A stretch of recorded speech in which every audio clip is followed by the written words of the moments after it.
Hello and welcome to the next episode of Raspberry Pi Beginner series. In this video, we will be installing and setting up the Raspberry Pi 3B Plus. The process shown in this video will work with any model of the Raspberry Pi. So, without any further delay, let's get started.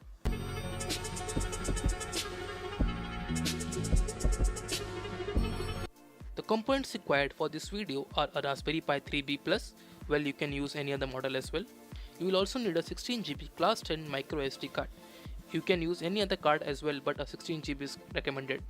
You will need a micro SD card reader, a monitor, keyboard and mouse are required for the first boot as well. You will need a HDMI to VGA cable converter if your monitor uses VGA cable as the input. And lastly, you will need a 5V 2A power adapter to power up your Raspberry Pi. There are basically four main types of operating system that can be used on a Raspberry Pi. The first one is a very common OS called Android. Next is the Windows IoT Core supported by Microsoft. And the third one is the Ubuntu Mate, which is a Linux based system. Lastly, the most commonly used operating system on the Raspberry Pi is the Raspbian Stretch. The community forums and the assistance provided by the developers makes Raspbian a very good OS for the beginners. Firstly, there are two methods of installing Raspbian on the Raspberry Pi, by using the Noobs app or by directly burning the image file on our micro SD card. We are going to use with the second option where we will be burning the image file on our SD card. For this, you will need to go on the official Raspberry Pi website.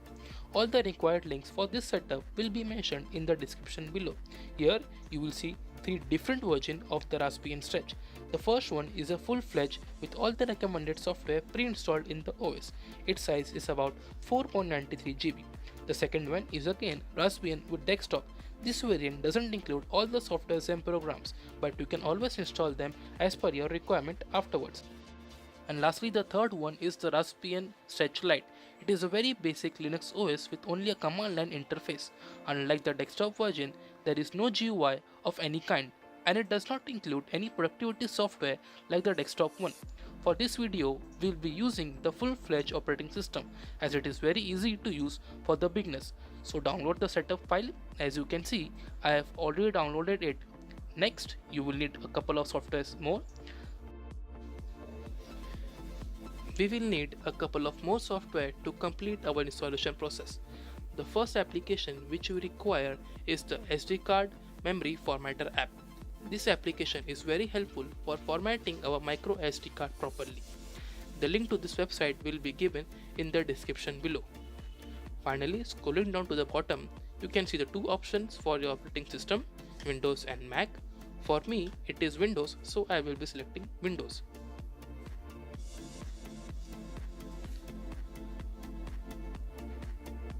Next, scroll down to the bottom and accept the terms and condition and then download the app. The second app which we need to download is the Balena HR app.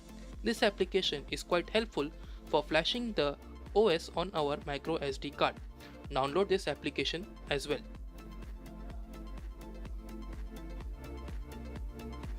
Now we are done with the download process. I guess you have downloaded it and installed all these softwares, the SD card formatter one, the Balena HR app, and the third one is the VNC Viewer app. This application is quite interesting when it comes to remotely accessing our Raspberry Pi. You will see this application in more detail in our next video. Now install these applications and we are good to go. Moving on, this is the class 10 micro SD card.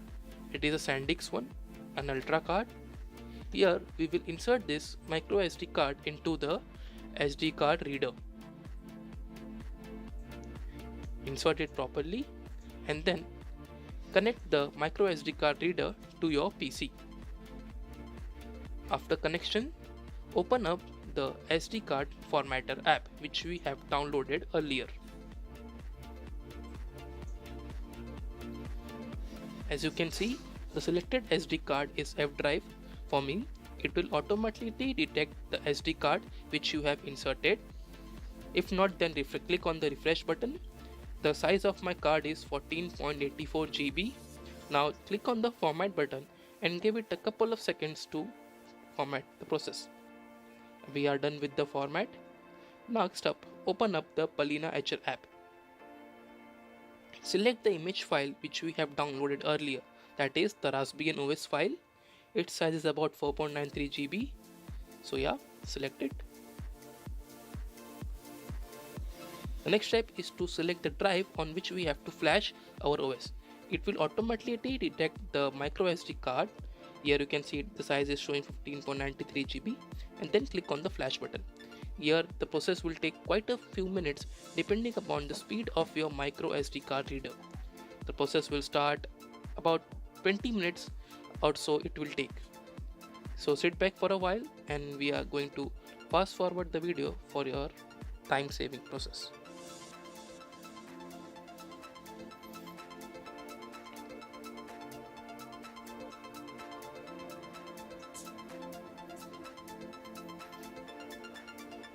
Okay, so we are about done with the flashing and it is now finalizing it. The next step will be validation of our flashing. It will again take some time, so fast forwarding it again.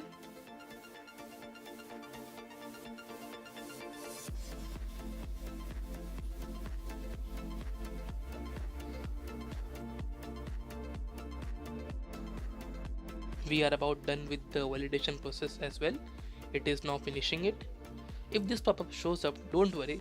It is just that our Windows card doesn't read the micro SD card properly, so it is asking us to format it. Just click on the cancel button, close this app, and we are about done with the desktop process and installation. And we have prepared a micro SD card with the Raspbian image on it.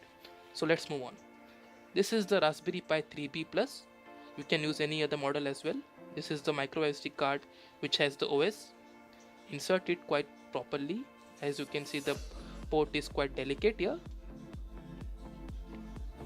Moving on, the SD card is inserted and let's connect some peripherals now. I am going to use HDMI to VGA cable converter. As my monitor has a VGA cable output, I have to use the converter. The Raspberry Pi uses HDMI as an output, so you will definitely need a converter if your monitor has VGA. Then you will also need a keyboard and mouse. I am using a wireless one, so I have just connected the receiver. And lastly, connect the power plug of the power adapter to power up your Raspberry Pi. The red LED glows and the Raspberry Pi is on. This is the first screen which you will see when the Raspberry Pi is going to boot. Welcome to the Raspberry Pi desktop.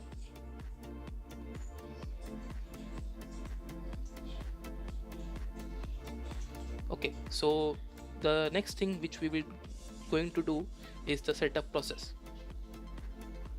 Click on the next button.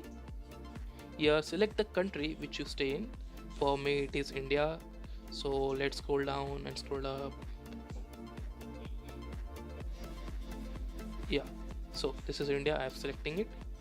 The language which I speak is quite frankly English, so yeah, English, and the time zone is automatically Kolkata.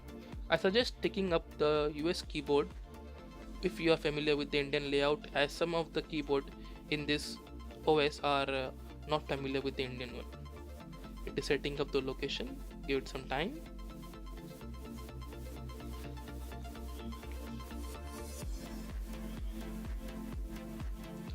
Okay, now it is asking us to enter a new password. The default password for this software is Raspberry. As you can see, it is written here. You can enter any password which you like. For this setup, I am just entering 1 2 3 4 5 6. That's it. Again, confirm it. 1 2 3 4 5 6. Next. Now it is searching for the Wi-Fi available networks. It is better to connect to a Wi-Fi if you are here. So for me it is GeoFi and I have a GeoFi, so I will just connect with it. Enter the password for the Wi-Fi.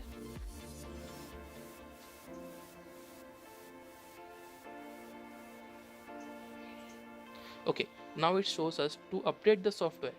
It is quite a good habit to stay updated with the softwares and programs which are in the Raspberry Pi.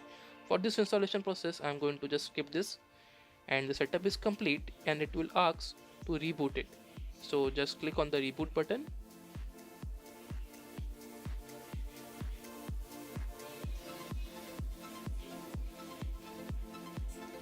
again the splash screen.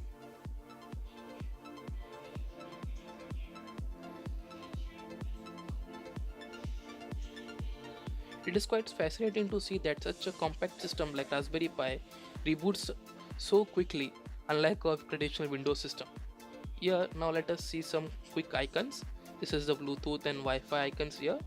I have connected my GeoFi here. This is the CPU usage which the Raspberry Pi is currently using. This is the ejectable devices on the Raspberry Pi. This is the Chromium browser which is pre-installed. This is the file manager and the terminal where which you will input the command.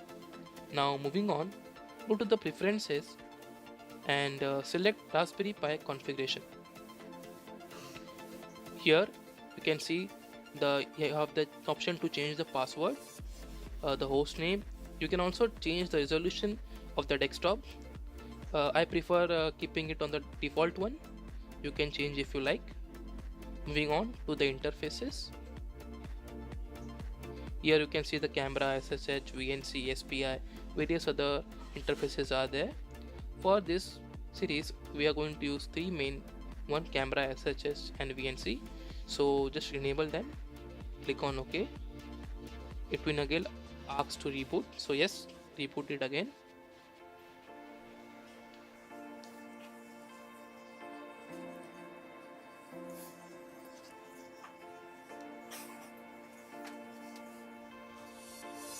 Okay, so the setup was quite slow this time. Again, moving on to the preferences, I will show you if the changes have been made or not. Going to the interfaces, you can see the interface has been enabled now. The performance, you can overclock the CPU, but it is not recommended as Raspberry Pi gets quite heat up. The locale, here is English India selected. Then we have the time zone and keyboard, English generic US. Yep. And then there is the Wi-Fi country, India.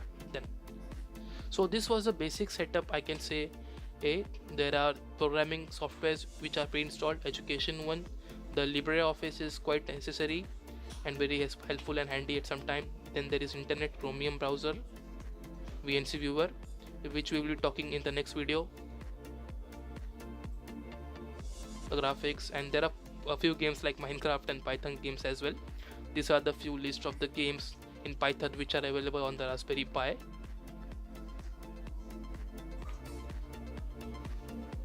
This is the help section where you can ask some questions, and MacPi as well. Preferences to change or add software, keyboard, mouse, run and then shut down. So that's it, I guess, for my part in this video. That was the basic introduction to the Raspberry Pi.